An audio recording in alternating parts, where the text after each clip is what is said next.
Justement, c'est parce que nous avons abandonné l'islam dans leurs mains qu'aujourd'hui l'islam est instrumentalisé contre nous.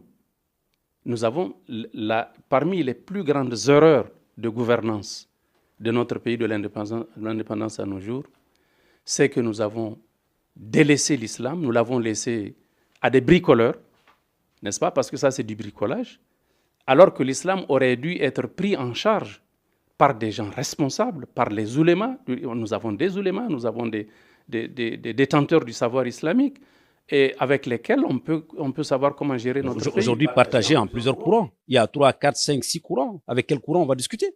On a un courant, un mainstream courant qui est connu au Mali. Nous sommes traditionnellement de rite malékite au Mali.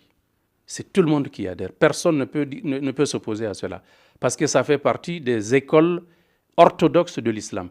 Et nous, de l'Afrique du Nord jusqu'à l'Afrique de l'Ouest, tout le monde est malékite. Donc c'est le malékisme qui est notre voie. Personne ne peut s'y opposer. Alors, donc, est-ce que ça n'ouvre pas déjà la brèche à des dissensions? Parce que même au sein des courants, si on veut l'installer, il va y avoir une guerre de préséance, parce que c'est celui qui a le maximum d'adeptes et de fidèles derrière qui va s'imposer. Moi, je vous dis que tous les musulmans du Mali sont malékites. Ça, je vous le dis. Qu'ils soient Tidjani, qu'ils soient salafites, tout le monde est d'accord avec le Mali. Parce que le malékisme, c'est l'école juridico-théologique de l'imam Malik ibn Anas, qui est l'imam de Médine. Médine, la ville du prophète, alayhi salatu wassalam. Et tout le monde adhère à cette école-là. Donc pour moi, c'est parce que nous avons négligé l'islam.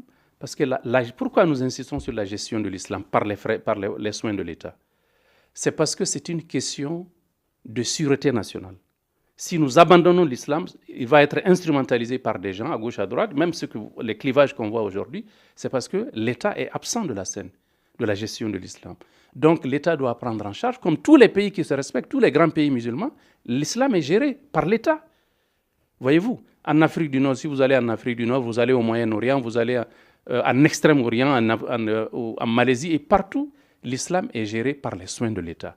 C'est parce que nous l'avons abandonné, nous, ici au Mali, que des gens venus de nulle part l'ont instrumentalisé et ils sont en train de l'utiliser contre nous. Et c'est par ça qu'ils ont disloqué notre pays.